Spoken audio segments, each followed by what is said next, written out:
Hello, hello, hello. Welcome. Good evening or afternoon or morning, depending when you're watching this.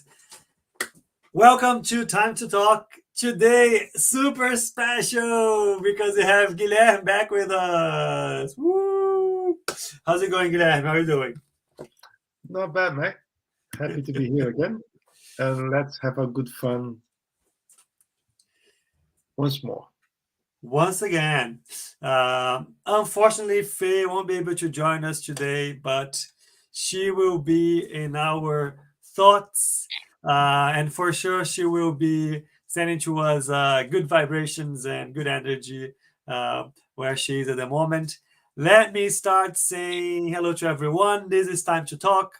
Time to Talk is a bi-weekly session where we talk about multiple topics related to mediumship. We try to bring topics that people are curious about or concerned about, or something they just want to know. The idea is to have an open conversation. So if you have any comments, ideas, questions, just drop them in. The point of this session is to be as dynamic as possible.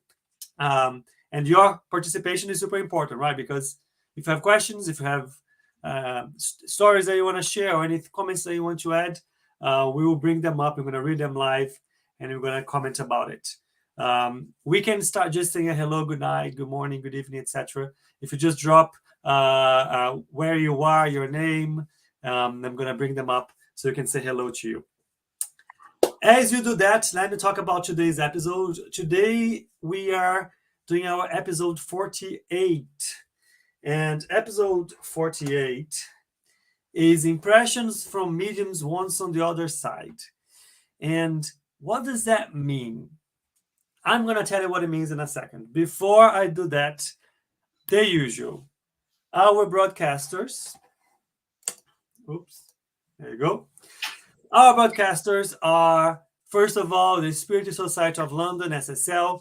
SSL is a Spiritist group here in the UK dedicated to study Spiritism, spread the word about Spiritism. We have a few initiatives. We have online studies every Tuesday. We have face-to-face studies on Thursdays, and we have some other initiatives like the Mediums book study on Saturday as well. If you'd like to know more about SSL, you can go take a look at our page on Facebook. You get all of the details there. Second of all, BUS, the British Union of Spiritist Societies. It works like a federation here in the UK, trying to connect, help, support the different Spiritist groups here in the UK, and also connecting with other groups in Europe and around the world. And the third one is Kardec Radio. Kardec Radio is an institution that's been around for over 11 years. I think we are very close to the 12th anniversary, actually. But more than 11 years, bringing a lot of content in English about Spiritism in multiple means and medias. Kardec Radio has a great app now with a lot of content available. So if you go like their page, download the app so you don't miss out on anything that they are behind. Now, episode 48, as I said, is Impressions from Mediums Once on the Other Side. And what do we actually mean by that? Does it even make sense? I explain myself. Last week, Faye and I, we were starting a conversation about the worst enemy that a medium could have. And that was pride.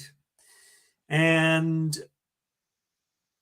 we talked about how we need to be careful. Mediums need to be careful about the type of work that they do, who actually owns the message, where the message comes from, what's the purpose of the message, and be careful not to let anything kind of inflate their ego, let's say, or to be very clear that it's not something that it's coming from them, but they're just a tool in a bigger plan or a bigger type of work that they might be involved with.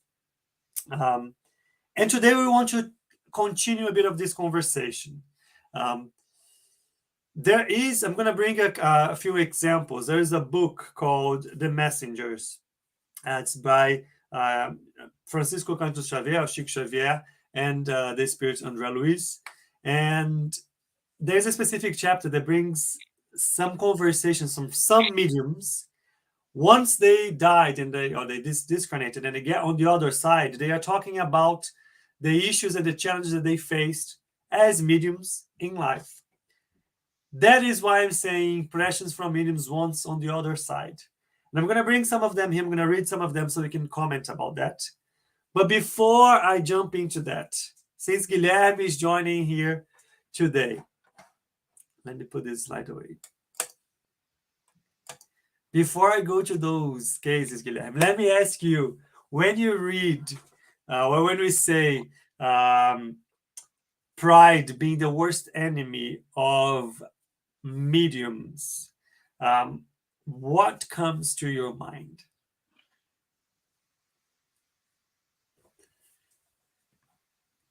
I think, Rafael, pride is not only one of the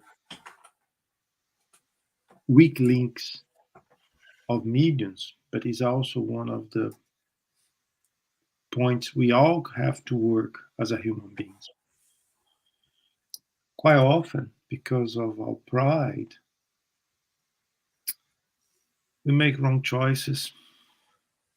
And as a medium, it's a bit more complicated because that boosts our ego to a level that we could disrupt or have an impact on what we are meant to do, and have an impact in the assistance that we could give to others.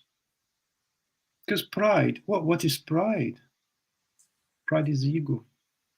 I want to be the best one in the picture. I want to be the one, and that's one of the points that is responsible for a lot of failures in our mediumship exercise. Yeah, for sure. Before I bring up the messages from the messengers, I see 3 comments here. Do you want to say hello to everyone? I see Narciso Thomas is saying his hello. Hi, Narciso. Very nice to have you with us. I also see Severina Klementovska. Hope you said your last name right. And we also have Marco. Marco is always with us. Hi, Marco. Nice to see all of you with us. Right. Unfortunately, I didn't have time to get the messages, type the messages in so to bring in the slide. So I want to read a quick passage, just a couple of paragraphs from the book, The Messages. Okay, this is the book, actually. Let me show. This is The Messengers. And The Messengers is a book talking about a couple of spirits that are on the other side, and they are going around different parts of, how can I explain that? They are looking at the different initiatives and types of work that happen once you're on the other side. And there's a specific explanation about some mediumship work that happens there, and some preparation that actually some mediums receive before they incarnate, before they are born. They are prepared, they study, they get acquainted with the team that we're going to support them, the type of work they're going to be involved with. And this book explains a bit of that. But anyways, in this specific chapter, it's chapter 9, Listening to Impressions. One of the main characters is near this group of people that have been on Earth and that have passed, and now they are back in this group, and they are talking about their experiences. They were meant to be mediums, they were meant to work with mediumship, and they're talking about what happened then. So let me read the first one. I'm reading on behalf of Acelino, right? Acelino is like the main character that is going around with them. So Acelino says, I noticed that nearly everyone was talking about the defeats that they had suffered on Earth. I did as much as I could, exclaimed a kindly elderly lady to 2 of her friends who were listening attentively. But family ties were just too strong. I kept hearing something within my mind, a loud voice trying to make itself heard, compelling me to do what I was supposed to do. But what about my husband? Amancio never accepted it. If sick people came to me in need of an ordinary prescription, spiritual prescription, his bad mood would get even worse. If friends in the faith invited me to a spiritist study session, he would throw a fit of jealousy. Would you believe he even went so far as to turn my own daughters against me? How could I have possibly attended to my mediumistic obligations under such circumstances? I'm going to stop here. Actually, the first paragraph. Because when we were talking about, I was talking to Guilherme about this before, when we were talking about the importance of work, we talk about that a lot here. I think in many cases we talk about it from different perspectives. But we always talk about if we have that ability, the mediumistic ability, let's say, gift, let's call it gift. You have it for a reason. And the reason will always be work, to help others, either on this side or on the other side. Now, what does it take for us to commit to something, right? In this specific case, we're talking about a lady that she had a family. Her family did not share with her the same understanding, the same faith. And her family was against anything or any involvement or initiatives that she had to deal with the faith, with mediumistic work, which we can probably relate to, right? When we talk about the challenges and issues that will come in our life in terms of the commitments that we are trying to make to ourselves, to others, when we talk about mediums, it's not that there will be a bigger, specific, supernatural, challenge in front of them. The challenge that they're going to have to surpass are the daily challenges that you all have one way or another in any of the initiatives that we might be trying to commit ourselves to. So in this case, we talk about somebody with a family. Like there was a problem with her husband. Her husband did not like it. He was moody. He was jealous. He even turned the daughters against her. How could she do? She described it as a defeat, which probably means that she didn't go ahead and kept her commitment. She stopped. She didn't do the work that she was meant to do because of that. Now what? Rafael, this is a chapter, the great book, by the way.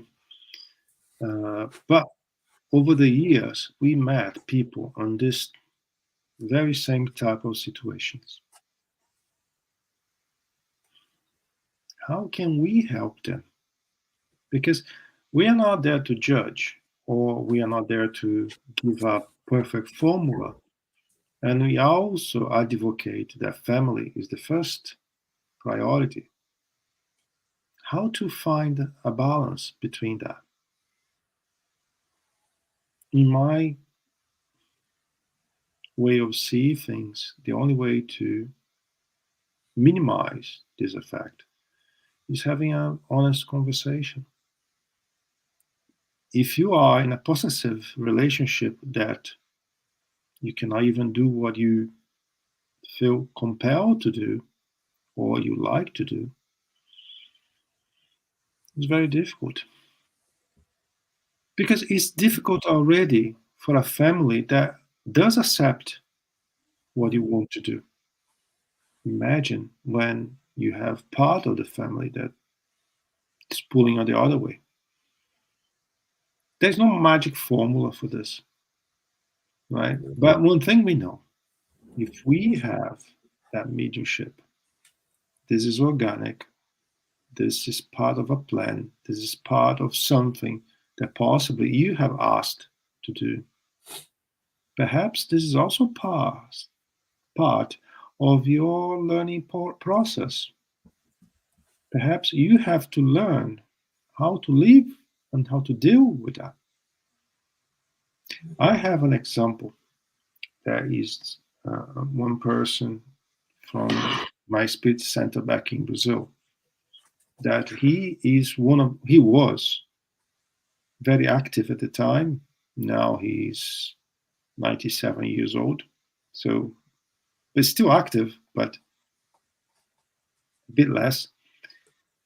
But his journey was in a family that he was alone to devote his faith and to follow the mediumship path, if you like. His family was pretty much into another belief, and every time that he had to go out to his activities to fulfill his commitment was a bit of quarrel, was a bit of twisted nose, if you like. But a few decades later, they come to an agreement.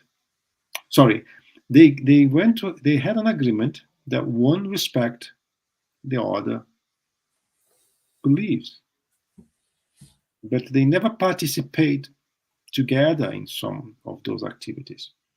Later on, they came to a different situation where they start to see the results of what one of the members of the family was doing, and they start to feel a bit interested to learn a bit about it.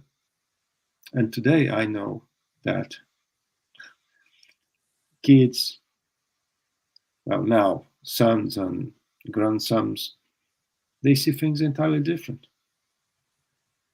So what I could suggest in some situation like you described, and as it's described in the book, is lead by example. Show the results. Because if you are showing something negative, no one wants that. But if you're showing something positive, on the end of the day, well, she's a bit more flexible now, or he's more calm, or he's doing something that he never did before. So lead by example. Show what you are doing in results, and perhaps you'll be able to find a balance to your situation. Funnily enough, you gave a very interesting comment that's similar to what I'm about to read. But before I read that, Severina sent a message, which I think we touched upon. The question is quite a good question. So, what is more important for spirits, mediumistic work or family? You touched on that, to be honest, in the beginning. I think that's a very important reflection, Severina. But should these things be cancel one another, or should we find ways of maintaining, giving support, both of them? It doesn't mean that will happen overnight. It doesn't mean it will be easy. It doesn't mean that you'll find the right balance and the right approach easily. But let me just throw please. A line of thought here to make things interesting. Yeah. There's a couple. One of them is pretty much into heavy drugs. The other one is not, is against it. What should they do? Should the one that's not in favor of using heavy drugs start to using drugs to please the other half, or not? I will not answer. I will not answer. Because we're talking about spiritism, that is something positive. Mm-hmm. And now I'm bringing something that's negative. But the mechanism behind those two examples on those questions is exactly the same. Yeah. So that's down to the individual to figure out what he or she is willing to do, regardless that the family is the first thing we need to take care of. But up to what level, what point we are prepared to, how can I say that? We are prepared to ignore ourselves in benefit of the family. Because if we are neutralizing ourselves to the point that we do not exist anymore just to keep a family, do we have a family anyway? I don't know. I will not answer. No, I think that's fair. I think it's not like one or the other. I think we need to find a balance to do both, right? Mm-hmm. Thank you, Severina, for the very good provocation. I have more hellos to say because I see Silveira joined us. Hi, Silveira. Nice to see you. And I have Faye. Faye is with us as well. Good evening, Faye. Good that you can tune in. All right, but Guilherme, you anticipated a bit of the comments that one of the friends made in this context. I'm going to keep reading, right? So one of the friends that was listening to this lady said, nevertheless, we always find the means and pretexts to turn our backs on guilt. Let's take a realistic look at our problems. You have to agree that with the help of a strong will, one can always find a few minutes and a few small opportunities during the week to do good. Perhaps you could have won the understanding of your husband and the loving cooperation of your daughters if you had worked in silence, thereby demonstrating your sincere willingness to make a sacrifice. Our acts are much more contagious than our words, which is similar to what you were commenting on, Guilherme. To which she replied, yes, I agree with what you are saying. The truth of the matter is that I was never able to bear my family's lack of understanding without complaining about it. Rafael, what is life? That's a very big question. Life is the art of compromise.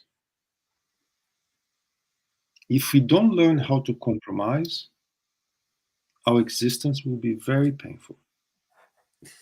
Can I just say something? As you were speaking, as you said compromise, Faye typed in a message saying, wouldn't a family live with differences find a compromise? Hey, two things find a balance and positive outcome. I'll talk to you later, Faye. But compromise is the key. Compromise is the key, right? And I will make you another question. What is a marriage? What is a marriage, Rafael? What's a marriage? I'd say it's two people putting together a commitment, a plan for a future together. That's good. That's it. Mm-hmm. A marriage, in my opinion, is an exercise to teach the couple to accept other people's opinion, to teach the couple What? to bow for the other wishes. And a long marriage is based in the art of accept the other wishes more often. Because if we decide not to accept anything because I'm right, and that's a human thing, I'm always right? Marriage may not last that long. So it's down to learn how to live, right? Put all of those things we're talking here in the same basket, a little bit of salt and pepper, and flexibility. Showing examples. And of course, there are abusive families, abusive marriages. We're not talking about that here. We're talking about marriage where we can at least talk. If we have dialogue, I think we have half of the battle. Yeah, I agree. I'm going to keep reading because the next paragraph again solidifies what we're saying. People are going to think we're prepared. So her friend went on and said, for us to work effectively, we need to be able to keep quiet more than anything else. We would have fulfilled our duties perfectly if we ourselves had followed all the guidelines for obedience and optimism that we offered to others. Giving advice is always useful, but giving too much of it can make us forget our obligations. I say this because my case, I must admit, is a lot like yours. We went to the physical realm to grow in Jesus, but we fell into the foolishness of believing that we were there to argue about things that really didn't matter. I didn't perform my duty as a medium because of my overpowering annoyance with respect to my family's indifference toward spiritual work. Our instructors here had advised me beforehand that in order to teach well, it is necessary to set a good example. Unfortunately for me, I forgot all about that during my work on earth. If my husband presented arguments against my spiritual work, I refuted them. I couldn't stand any opinion contrary to my own in matters of faith, and I was incapable of perceiving the vanity and foolishness of my attitudes. Because of my thoughtlessness, I suffered my final loss, during which I greatly exacerbated my responsibilities. My husband and I fought almost every month, and we exchanged not only hurtful insults, but poisonous fluids, secreted by our rebellious and sickly minds. Amidst these conflicts and their consequences, I wasted my time and was unable to do any spiritually constructive work at all. How many of us we fall under this category? Hmm. Because we are all a little bit like that, isn't it? Do you know the problem of reading these books? The problem of reading these books is that every single example that they are giving about what caused their defeats, let's say, I identify myself in all of them. Mm-hmm. And so we're talking about here, like again, why I want to bring back these examples, because the challenges that a medium will have in their lives are the challenges that we face every day in our lives, in our day-to-day lives. These are the challenges. They are already there.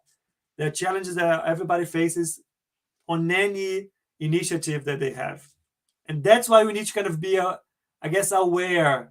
Because the more aware we are, we can see the problems that are in front of us that we don't even realize. Remember a conversation we were having before the time to talk about triggers. Yeah. We have to find what are the triggers. What are the triggers for my wife to be annoyed when I am going to do my duties? What is the trigger that my husband does not accept that I'm trying to do something? So if we are able to identify those little triggers, then we can at least elaborate theories to try to overcome them.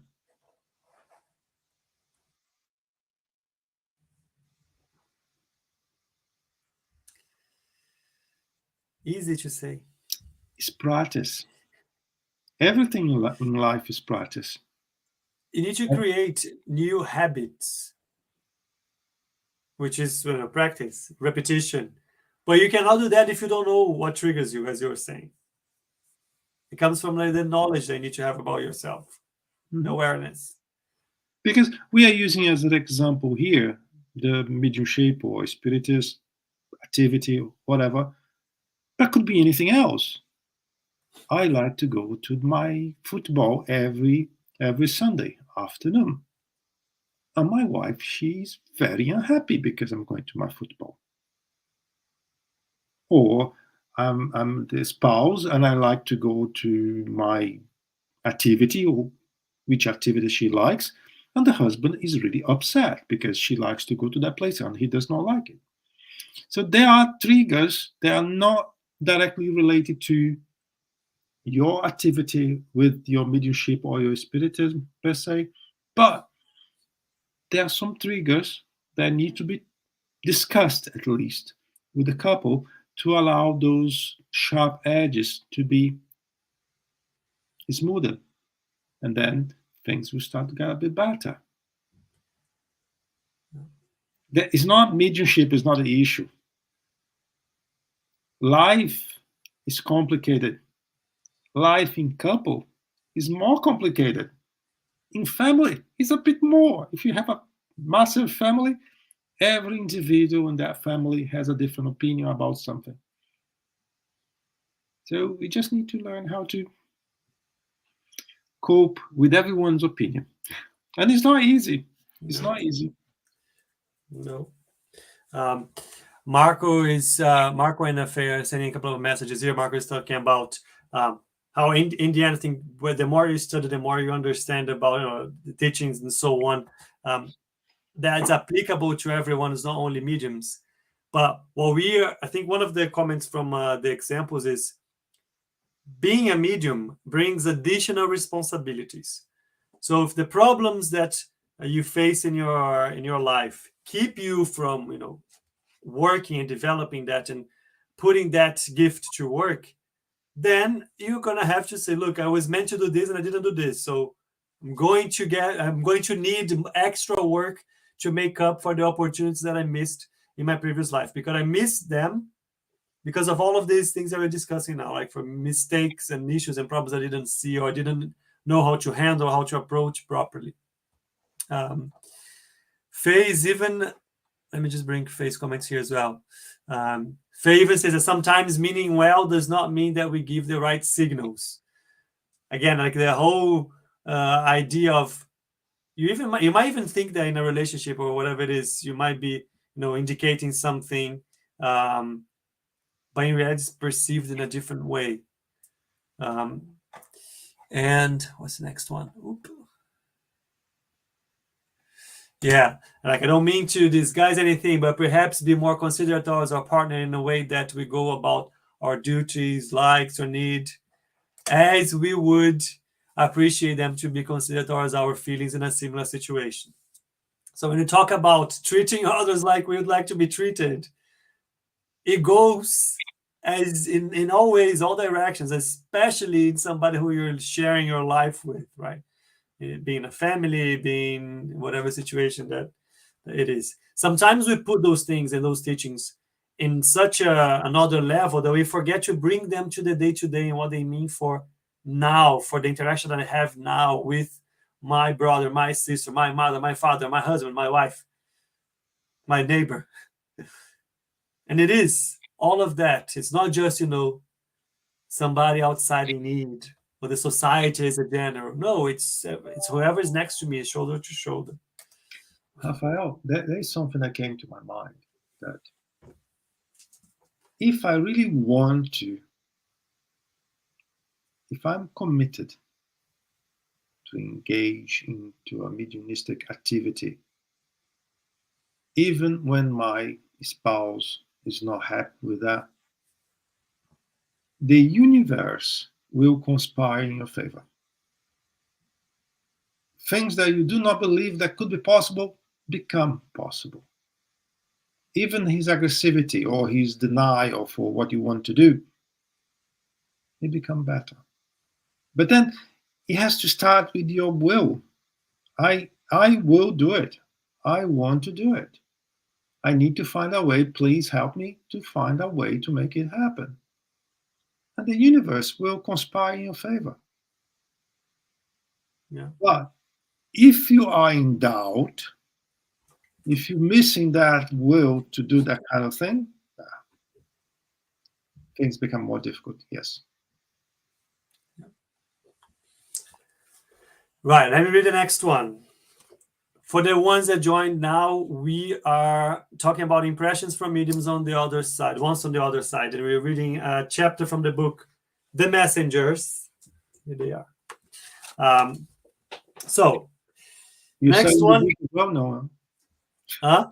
You're not selling the book, are you? You can find the book on Amazon. Just Google it. You can find it on Buzz. I do not get any sales plan or anything, like any commission. Anyways, so going on. Where is it? Okay. Then, so there were three friends talking together, and then they turned to the third friend, and they said, "So, Ernestina, what was the cause of your misfortune?" Simply put, fear, my friend. I was afraid of everything and everyone. It was my greatest fault. Now that's surprising. You were very well prepared. I still remember our lessons together. The instructors from Elucidation had a lot of confidence in your competence. Your learning abilities set the standard for the rest of us. Yes, but your memories make me feel more pointedly the extent of my spiritual impoverishment. But I can't hide from the truth. I myself was to blame for everything. I had prepared myself well enough to pay off old debts and learn new things, but I was not as careful as I should have been. The call to service chimed at the right time and guided my thought process to greater enlightenment. Our instructors offered me the holiest incentives, but I distrusted other people, discriminate, and even myself. In my instructors on the physical plane, I saw only dishonest people. In my invisible brothers and sisters, I believe I would only find deceivers dressed up as guides.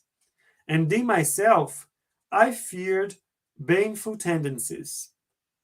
A lot of my friends thought of me as virtuous because of the strictness of my demands. Nevertheless, deep down, I was nothing more than a sickly volunteer burdened with needless afflictions. This one is very, how can I say, eye-opening. Can you repeat again? No, I'm kidding. I'm kidding. In the reality, Rafael, I am reflecting a few things that you read. This is the human nature again. It's not the mediumship thing. It's the human nature. One thing that was screaming in my ears is fear. Yeah. The word fear. I have fear to be exposed. I have fear of the spirits. I have fear of even saying to my spouse that I have fear. Fear is one of the massive stones we may have in our pathways. Fear. And the other thing that was also very loud to my ears is that I create my own truth. Yeah. And I start to create my truth. And this is the only truth that matters.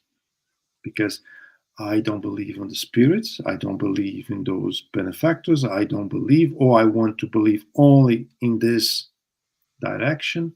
I start to create boundaries, not only to myself, but also to those that I am blindly guiding through the same path that I am. And the result is not good. It's not good.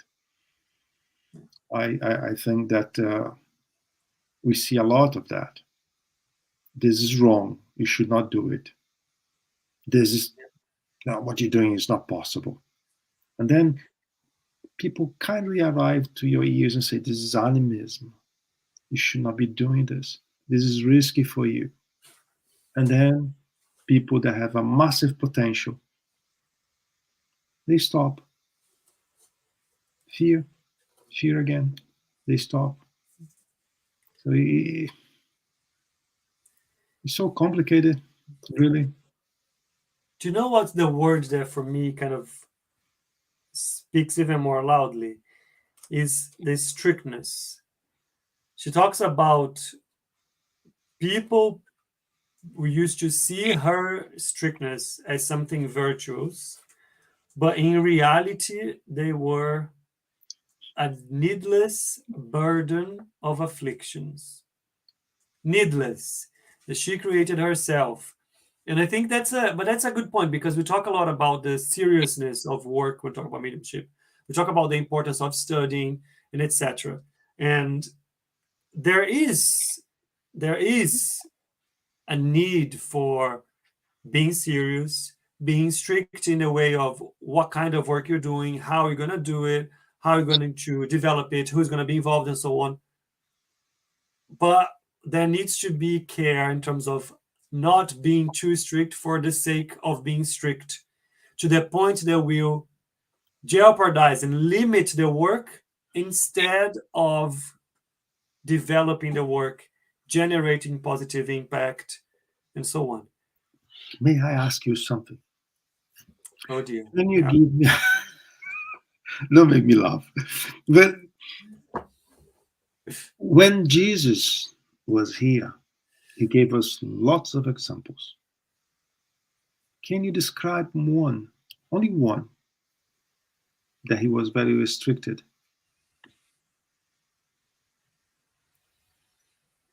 I think it's quite the opposite, right? I can't, because if I think of everything, they were always open and as wide as possible. So if mediumship is mediumship with him, why am I creating rules that quite often please me in his name? Are we not repeating ourselves over the decades, the centuries, through history?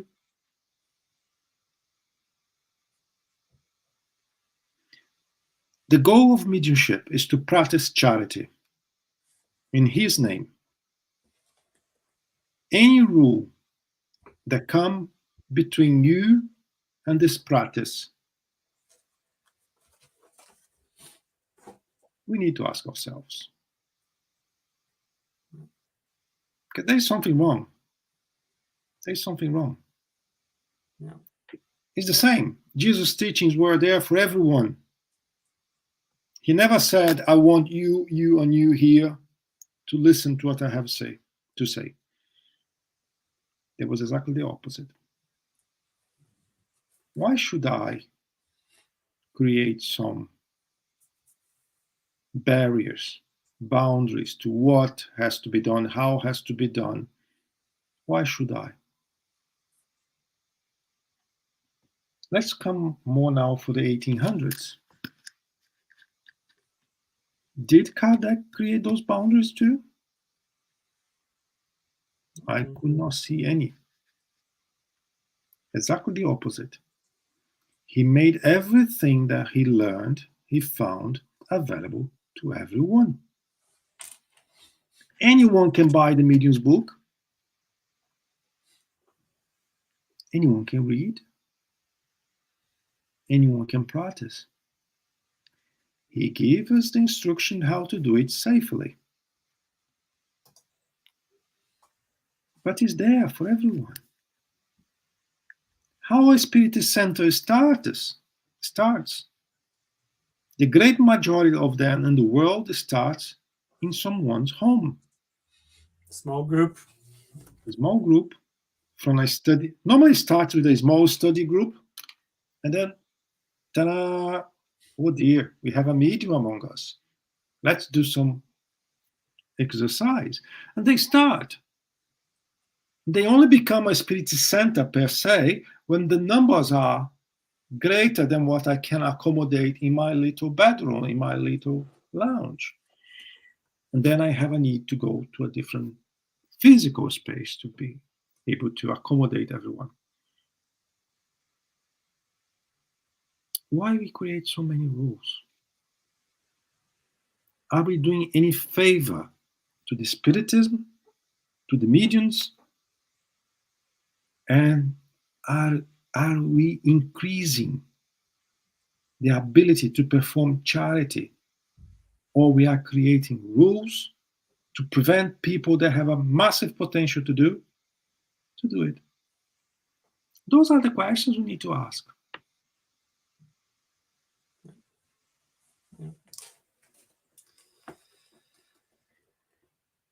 Let me carry on because we're getting to the end of the chapter, Guilherme. This is an important provocation that you planted in our minds. So the group, the three ladies were talking after the last one talked about her fear, right? The friend said, "You forgot that in the carnal sphere, the greatest interest of the soul is the accomplishment of something useful for the good of all, something that will last for all eternity. In such an occupation, it is crucial to realize that there will be harassment from all sorts of rival elements. The ironies of ignorance, bouts of unreasonableness, and the manual suggestions of our own animalistic nature will undoubtedly appear on the path of every faithful worker.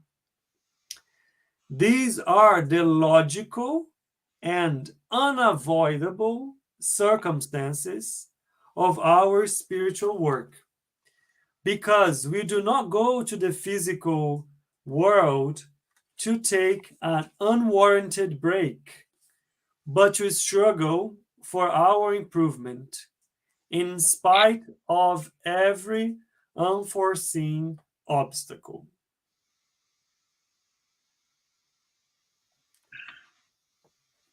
Rafael, practice have shown to us that when we are in doubt, everything will happen to prevent us to go to the mediumship meeting, to go to a charity group. Everything will happen to prevent us to truly engage ourselves with something on that line. When the individual truly make the decision, that's it. We may have ice falling from the sky, we may have fire on the road. I will be there. All those unexpected events that would help us not to go, they stop. They stop. And the amount of people that have been through exactly the same show us there is a pattern. Because when we committed ourselves to do something in line of charity, in line of do good or help others, of course, there is a group that don't want us to do it. There is a group of spirits that will try all they can to prevent us to go in that path. But when we are truly decided that is my path, they realize, well, we are losing our time here. We lost it. He's really there, or she's really there. And I think that the will of the individual is the key. If I have the will, I'll find a way within my family to do it. Where there's a will, there's a way. Exactly. I'm not saying it will be easy, Yeah. but I'll say it's there. And if you talk to the majority of the spiritists, the family is not 100% a spiritist, and sometimes he's the only one. He's the joke of the month sometimes, or he's fanatic, or he's any name you may decide. But after a period of time, when he is able to show through examples what it's all about, he starts to be accepted by families, by friends, and will is the way. Yeah.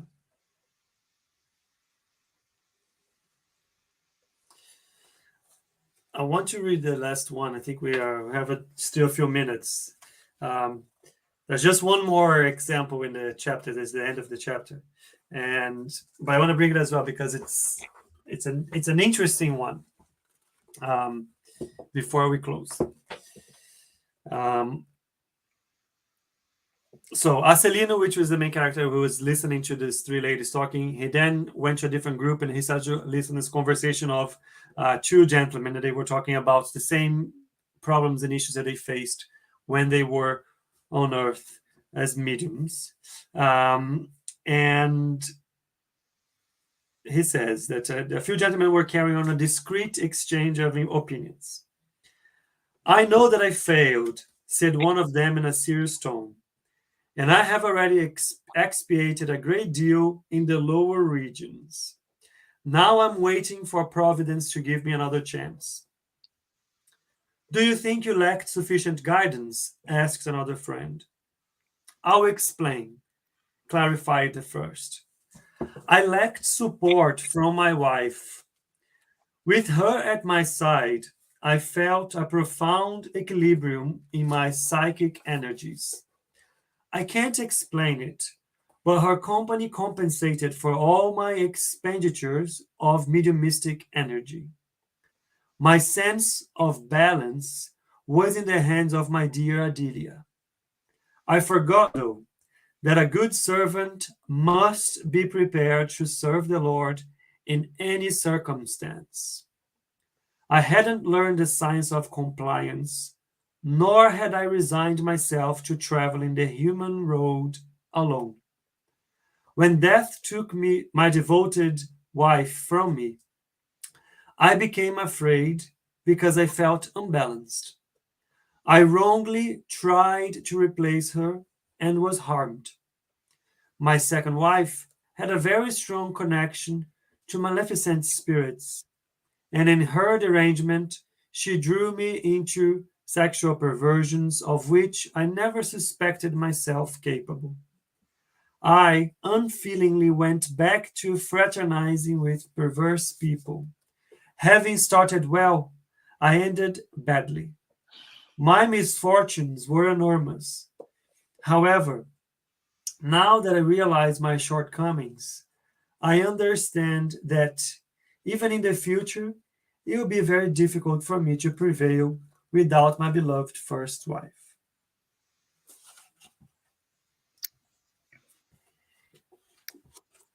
Interesting case here.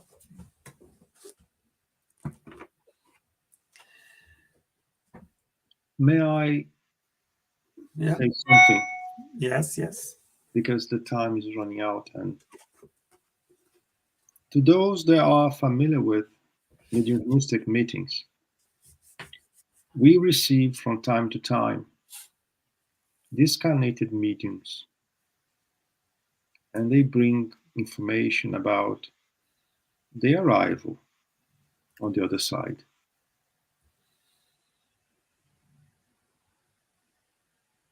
The majority of them, they report how they felt terribly sorry because they haven't done enough utilization of their mediumship for the right reasons, with the right purpose, and they regret wasting an incarnation, an opportunity. A mediumship meeting is to help spirits, but is also to us to learn with all the spirits' mistakes. So perhaps we'll not do the same, or at least we'll try not to do the same. I had the opportunity to work in more than one meeting, in different groups, and eventually every group have received those type of communications. They are coming asking for help, and they mention they regret for not being used, for not using properly the opportunity they had.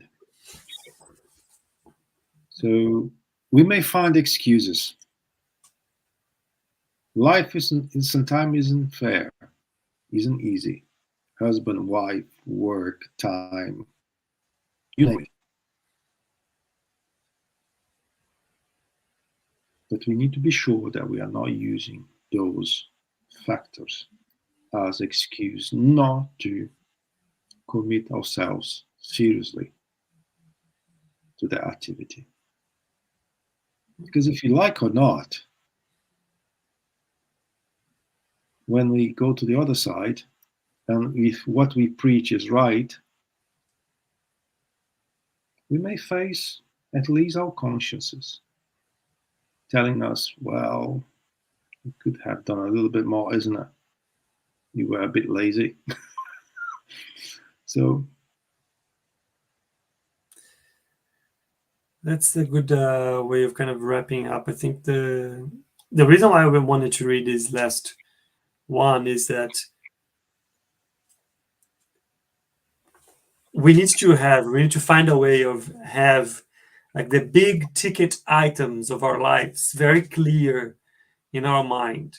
So what are the big ticket items that are important that you need to commit and you need to always have with you? It is, the welfare of yourself, of your family. It is the example that you want to leave for the ones around you. It is the help that you want to give people. It is the mediumistic work that you need to commit to. And whatever the big items are, you need to have them always clear in your mind. And especially if you are a medium, that item needs to be there for you. Because, as Guilherme was saying, throughout your life, there will always be situations where you're going to have to make a decision, where you're going to have to make a call, where you're going to have to find a difficult, crossroads that you need to decide. And you make the decisions. You are the one responsible for your decisions. If there's a problem and if it seems to be there's no solution, step back. There must be a solution for that in a way that you compromise on one hand, on one side, on the other side, compromise a bit, but do not compromise everything. See what will be the way of making everything kind of fit in a way that things are still progressing in the big tickets that you want to deliver in your life. And if you make decisions and as you get later on the road, those decisions seem not to be to bring what you need or not to make sense or do not help you with the other items that should not be negotiable, then you need to make another decision again, right? How can I change this? How can I correct this? How can I fix this? How can I move away? If there's something that is taking me away, derailing me from the path I wanted to go, maybe it's time to leave that and get back into on the roads that I should never have left. So I think that those are the things that are important for us to have clear in our minds. And we sit in the middle, right? You will take self-knowledge, you take habits, you take repetition, you take being very conscious about what is going on in your life. That's not just for mediums, right? That's for all of us, but for mediums there's an additional responsibility there. And that's what I wanted to wrap up because it's already time. Guilherme, I feel like do you want to say something? Rafael, mediumship is one of the best things that could happen to the individual. Yeah. What we receive back when we practice mediumship with him is priceless. It's priceless. What we feel is even harder to describe. So, why do I want to waste that opportunity? Yeah. Very well, very well. Let me say, first of all, thank you, Guilherme, for joining me today. Let me say thank you, everyone, for participating, sending your notes and comments. Silveira, Faye, Carolina, Daniel, Marco, Severina, and there was one more, Narciso. Thank you very much. Quickly go through our announcements. We have the usual ones here. If you'd like to join us on Mondays, every Monday we are studying Astral City. Have the details here. Every Wednesday we have Spiritual Light, touching different topics and with different guests every Wednesday. So tune in to see what is coming tomorrow.